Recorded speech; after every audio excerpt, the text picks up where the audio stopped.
तो चलिए दोस्तों आज की इस क्लास को शुरू करते हैं। चलिए आज के इस क्लास को दोस्तों यहाँ पे शुरू करते हैं। पहला यहाँ पे क्वेश्चन पूछा जा रहा है कि व्यष्टि अर्थशास्त्र का संबंध किससे है। ठीक है, व्यष्टि अर्थशास्त्र का दोस्तों संबंध जो है ये किससे है। राइट आंसर इसका ए हो जाएगा। ठीक है, व्यक्तिगत आर्थिक एजेंटों के व्यवहार से। आंसर यहाँ से याद रखना, ए आपका बिल्कुल यहाँ से करेक्ट आंसर होगा, याद रखना। ठीक है, ये व्यष्टि अर्थशास्त्र को याद रखना, माइक्रो अर्थशास्त्र भी कहते हैं, ये भी पॉइंट यहाँ से पूछा जाएगा, ध्यान रखेंगे।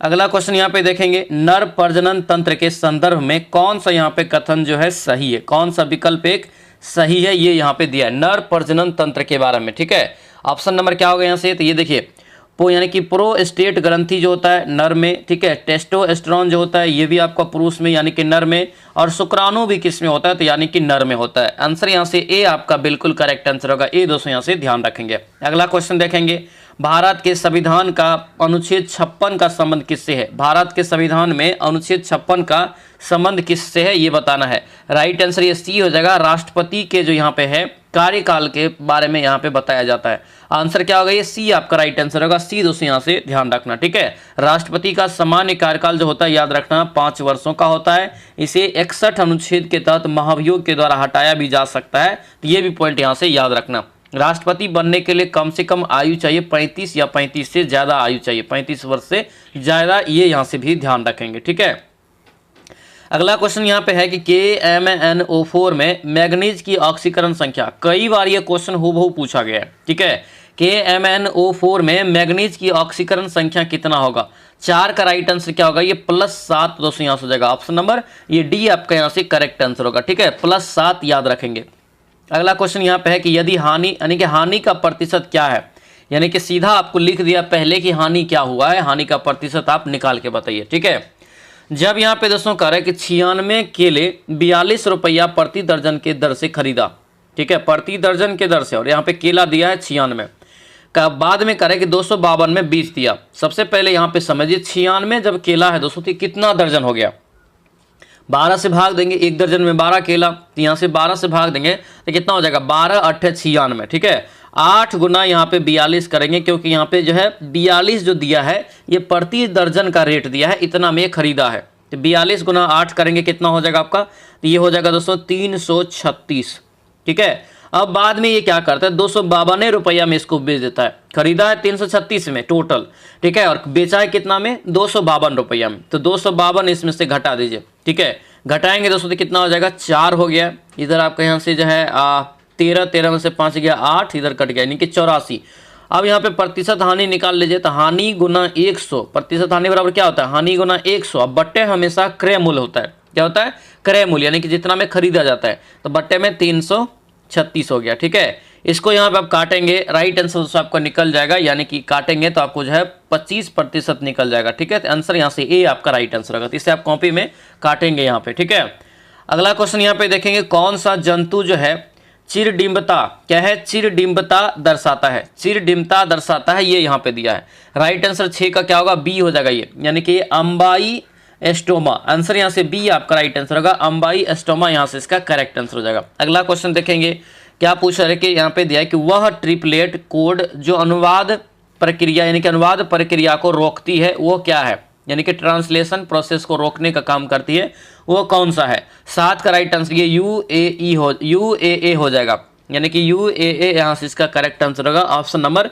बी आपका ये करेक्ट आंसर हो जाएगा। अगला क्वेश्चन देखेंगे, बिहार का शौक जो है किस नदी को कहा जाता है, तो बिहार का शौक किसे कहते हैं, कोसी नदी को, कोसी नदी, ऑप्शन नंबर बी हो जाएगा। कोसी नदी की लंबाई अगर पूछे एनसीईआरटी के अनुसार तो 729 किलोमीटर या कहीं कहीं पे 730 किलोमीटर रहेगा, इसको भी यहाँ से ध्यान रखेंगे। अगला क्वेश्चन यहाँ पे है कि निम्नलिखित में से किसने जो है वाटर फ्रेम नामक कतई मशीन का यहाँ पे जो है आविष्कार किया था। वाटर फ्रेम नामक कतई मशीन का आविष्कार, कटाई मशीन का यहाँ पे जो है आविष्कार किया था, क्या हो जाएगा 9 का राइट आंसर यहाँ से, तो सी हो जाएगा यहाँ से Richard Arkwright. Option number C आपका बिल्कुल करेक्ट आंसर हो जाएगा। ठीक है, आर्कराइट यहाँ से दोस्तों ध्यान रखेंगे। अगला क्वेश्चन है कि दिया यहाँ पे है कि the passive voice of following sentence, दिया यहाँ पे पैसिव वॉइस में बनाना है। ठीक है, क्विनिन टेस्टिस बीटर, इसका जो राइट आंसर होगा 10 का ये डी हो जाएगा, quinine is tasted bitter, option number D आपका करेक्ट आंसर हो जाएगा। आगे बढ़ेंगे XeO2F2, ठीक है, कि आकृति कैसी होगी। XeO2 और F2 की आकृति दोस्तों कैसी होगी? 11 का राइट आंसर ये त्रिकोणीय द्विपिरामिड, यहां से इसका राइट आंसर हो जाएगा। ऑप्शन नंबर ए आपका करेक्ट आंसर होगा। अगला क्वेश्चन देखेंगे, कह रहे यहाँ पे कि एक ट्रेन जो है एक कार की तुलना में 50% तेजी से यात्रा कर सकती है। मतलब ट्रेन जो है कार की तुलना में 50% तेजी से यात्रा कर सकती है। दोनों एक ही बिंदु से ए से शुरुआत करता है और एक ही समय पर ए से 60 किलोमीटर दूर जो है बी तक पहुंचता है। हालांकि स्टेशनों पर रुकने के दौरान ट्रेन का लगभग दोस्तों जो मिनट जाता है कितना, ये 12.5 मिनट का यहाँ पे नुकसान भी हो जाता है। ठीक है, तो कार की गति यहाँ से आपको यहाँ से निकालना है। कार की गति दोस्तों यहाँ से आपको निकालना है। सबसे पहले यहाँ पे देखेंगे दोस्तों यहाँ से, तो ये जो है यहाँ पे दिया है 50 की, यानी कि 50% क्या है, तो कार की जो तुलना में ट्रेन की गति ज़्यादा है। ठीक है, अगर यहाँ पे ट्रेन अगर हम लोग मान लेते हैं, यानी कि कार मान लेते हैं यहाँ पे 100, ठीक है, कार 100, तो ट्रेन कितना हो जाएगा? 150 हो जाएगा गति, हो जाएगा नहीं हो जाएगा? इसको काट दीजिए, 3:2 हो जाएगा। 3:2 के अनुपात में इसका क्या निकल जाएगा? चाल निकल जाएगा। चाल निकल गया ये। अब यहाँ पे दोस्तों क्या करेंगे, तो यहाँ पे दिया है कार की गति निकालने के लिए। कार की गति निकालने के लिए जब यहाँ पे दिया है, क्योंकि देखिए मैक्सिमम ये 3 यानी कि 3 यानी कि गति हो गया अनुपात में, तो जब एक में ये कितना दोस्तों रुक रहा है? 12.5 मिनट। दूसरा में कितना रुकेगा? ये 25 मिनट, यानी कि दूसरा स्टॉपेज रुकेगा। तो तीसरा में कितना रुकेगा? 37.5 पॉइंट, यानी 37.5 मिनट। ठीक है, तो इतना जो आपको यहाँ से निकला है, ये जो दोस्तों लास्ट पॉइंट है यही अनुपात के बराबर हुआ, 3 के अनुपात। तो यहाँ पे आप 2 के बराबर आप निकाल सकते हैं। मतलब यहाँ से कार की गति आप निकाल सकते हैं। टोटल दूरी कितना दिया है? 60 दिया है, और 60 बटे यहाँ से कर लेना 37.5। इसको काट लेंगे, क्योंकि यहाँ से एक चीज़ और ध्यान रखना पड़ेगा।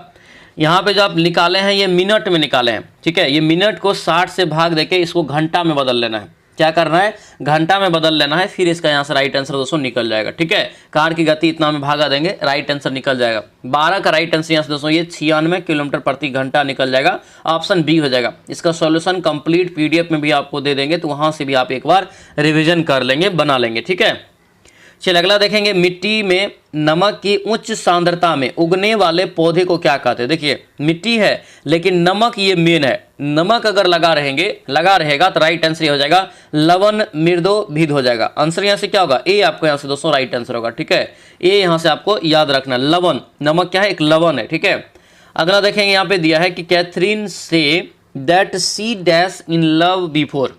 राइट आंसर 14 का क्या होगा? बी हो जाएगा, हैज ऑलवेज बीन, यहाँ से इसका करेक्ट आंसर होगा। यानी कि ऑप्शन नंबर बी इसका बिल्कुल करेक्ट हो जाएगा। कश्मीर घाटी निम्नलिखित में से किन पर्वत श्रेणियों के बीच स्थित है? कश्मीर घाटी, और ये कई बार एग्जाम में भी प्रश्न आया है। क्या हो जाएगा राइट आंसर से? 15 का ये हो जाएगा पीर पंजाल और बृहद हिमालय के बीच दोस्तों। ऑप्शन नंबर बी आपका राइट आंसर होगा।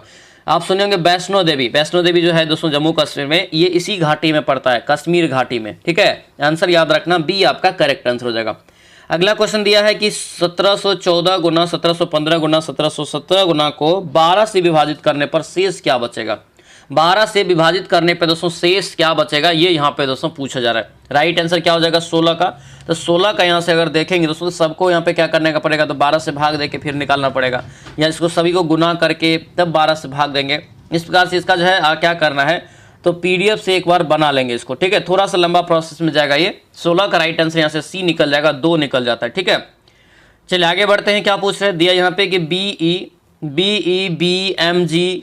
ठीक है, बी मतलब क्या हो गया? बोरॉन हो गया। बेरिलियम, बोरॉन, मैग्नीशियम, एल्युमिनियम निम्नलिखित में से कह रहा है कि द्वितीय आयनन विभव अधिक होता है। इसका यहाँ पे द्वितीयक आयनन विभव दोस्तों अधिक होता है, ये यहाँ पे दोस्तों पूछा जा रहा है। ठीक है, इसका राइट आंसर क्या हो जाएगा? 17 का। 17 का यहाँ से करेक्ट आंसर ए हो जाएगा, बी हो जाएगा। क्या होगा? ये बी हो जाएगा, यानी कि ये बोरॉन यहाँ से इसका जो है राइट आंसर हो जाएगा। क्या होगा? ये बोरॉन यहाँ से इसका करेक्ट आंसर होगा, याद रखना। ठीक है, चलिए अगला यहाँ पे देखेंगे, नेचुरल सिलेक्शन का सिद्धांत किसने जो है प्रतिपादित किया था? नेचुरल सिलेक्शन सिद्धांत किसने प्रतिपादित किया था? 18 का राइट आंसर क्या हो जाएगा? 18 का सी होगा दोस्तों, ये डार्विन। क्या हो जाएगा? डार्विन, यानी कि ऑप्शन नंबर सी आपका बिल्कुल राइट आंसर होगा। सी दोस्तों यहाँ से याद रखना। नेचुरल सिलेक्शन या हिंदी में पूछेगा प्राकृतिक चयन का सिद्धांत जो है किसने दिया था? ठीक है, तो ये चार्ल्स डार्विन के द्वारा दिया गया था। मेंडल ने आनुवांशिकता का सिद्धांत दोस्तों दिया, आनुवांशिकता की खोज किया था मटर के पौधे का प्रयोग करके। ठीक है, नेक्स्ट क्वेश्चन है कि ध्वनि जो है सबसे तेज संचरित करती है किसमें। तो देखिए पता होना चाहिए आपको कि ध्वनि को गति करने के लिए किसी न किसी माध्यम की आवश्यकता पड़ती है, ठीक है, याद रखना। इसीलिए ध्वनि का वेग सबसे ज्यादा ठोस में होता है, फिर द्रव में, फिर गैस में। तो यहाँ से सबसे तेज कर रहा है तो किस में हो जाएगा, ठोस में हो जाएगा। उसके बाद हो जाएगा किस में, तो द्रव में हो जाएगा। फिर यहाँ से लास्ट में हो जाएगा गैस में, लेकिन निर्वात में 0 हो जाएगा, निर्वात में गमन नहीं करेगा, ठीक है। आंसर क्या हो जाएगा, ए आपका बिल्कुल करेक्ट आंसर हो जाएगा। चलिए अगला यहाँ पे क्वेश्चन देखेंगे दोस्तों, क्या पूछा जा रहा है कि 10 प्रेक्षणों का यहाँ पे जो है प्रसरण जो है दोस्तों कितना है, तो 4 है। यदि प्रत्येक प्रेक्षेप यानी कि प्रेक्षण में 2 से गुना कर दिया जाए तो दोस्तों कह रहा है कि यानी कि परिणामी प्रेक्षणों का प्रसरण दोस्तों क्या होगा, प्रसरण क्या होगा, ठीक है। नया आपको प्रश्न एक प्रकार से दोस्तों निकालना है। पुराना वाला का कितना यहाँ पे है, तो पुराना वाला का यहाँ पे 4 है, और नया वाला में कर रहा है कि 2 से गुणज कर रहा है, यानी कि 2 का स्क्वायर हो जाएगा दोस्तों यहाँ से, और ये 4 और गुना 2 गुना 4 कितना हो गया, 16 यहाँ से इसका राइट आंसर निकल जाएगा। ऑप्शन नंबर सी आपका ये करेक्ट आंसर हो जाएगा। अगला क्वेश्चन पूछ रहा है कि गैमेक्सिन क्या है, गैमेक्सिन, DDT और ब्लीचिंग पाउडर महत्वपूर्ण यौगिक है किसका, यानी कि इसमें से बताइए कि कौन एक इसमें इन तीनों में एक महत्वपूर्ण यौगिक का यानी कि एक तरह से भूमिका निभाता है। राइट आंसर क्या होगा, तो याद रखने क्लोरीन हो जाएगा। इन सभी में क्या है, तो क्लोरीन है। आंसर यहाँ से ए आपका बिल्कुल राइट आंसर होगा, ठीक है। चलिए अगला यहाँ पे देखेंगे, जयशंकर प्रसाद द्वारा रचित महाकाव्य कौन सा है। जयशंकर प्रसाद एक छायावादी कवि है, ये यहाँ से पॉइंट याद रखना पहले, ठीक है। और ये कह रहे हैं कि इसके द्वारा रचित महाकाव्य कौन सा है। 22 का राइट आंसर क्या होगा, डी हो जाएगा, कामायनी। क्या होगा ये, कामायनी दोस्तों हो जाएगा, यानी कि ऑप्शन नंबर डी आपका बिल्कुल करेक्ट आंसर होगा। तो डी यहाँ से दोस्तों ध्यान रखेंगे। चलिए आगे बढ़ते हैं, क्या पूछ रहा है, हुक के नियम के अनुसार कम निरूपण के लिए दोस्तों यहाँ पे क्या होगा। 23 का राइट आंसर क्या हो जाएगा, 23 का याद रखने बी हो जाएगा, प्रतिबल यहाँ पे समानुपाती 1 विकृति का स्क्वायर, यानी कि ये ऑप्शन सी दोस्तों याद रखने। फॉर्मूला याद रखना हुक का नियम का है, याद रखेंगे, ठीक है। चलिए अगला यहाँ पे देखेंगे, 3